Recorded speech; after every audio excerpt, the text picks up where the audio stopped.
This is how dating works in 2022.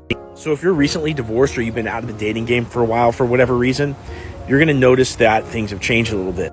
And seemingly the easiest place to meet people these days is online or on dating apps.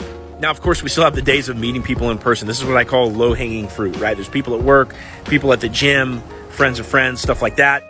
But the chances are that the low-hanging fruit is like the ripest, or the right person for you, in other words, like is slim, right? Because you need to date a lot of people to actually find the one that is the perfect fit for you. And this is why people go online, because it gives them a chance to get exposed to a lot of different people. You can scale up your efforts, particularly if you're a man reaching out to a lot of different people. Online is best. So step one is that you're going to meet on some kind of online platform. Typically, it's going to be Facebook dating, Hinge, Bumble, Tinder. It might be social media. A lot of people are meeting on social media these days. Like I met my wife. Now, typically, whoever's more excited than the other person or just more available is going to be the one to open the other person. Depending on the platform that you're on, a video opener or even an audio opener is better than text. Ideally, this should be something that's witty or funny. You want your openers to be 35 characters or less, because that's what the person can read in their little message preview screen. Now, if you're texting the right way, you ought to be grabbing that girl's phone number. If you're the man, between 7 and 12 texts. Within that space, there should not be a tons and tons of get to know you style conversation. It should be more playful and fun. And after the phone number's been given, that guy's typically waiting 2 or 3 days.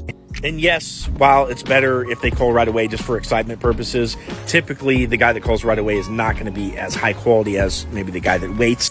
And on that phone call, that's when the date's going to be set. Typically, you should be chatting for like no longer than 10 or 15 minutes. You don't want to evaporate all the excitement about getting to know that person on the date. And therefore, it's just going to be a lot of casual and fun conversation, maybe a little bit more of get to know you style conversation, okay? But most of that's going to be done on the date itself. Fellas, make sure that you get that girl to commit to a day and time at the end of that phone call. And then the man should be setting dinner reservations somewhere, not something casual like coffee or something like that. You're not playing it big, creating opportunities for romance if you're just having a casual coffee during the day. That's what friends do. After the reservations are set, the guy should be texting the girl those details. And ideally, that date is being set no more than a week out for when that phone conversation happened. Ladies, if you like the guy, text him afterwards. Tell him thank you for the evening. Guys, when she says thank you, just respond in kind. You're welcome, right?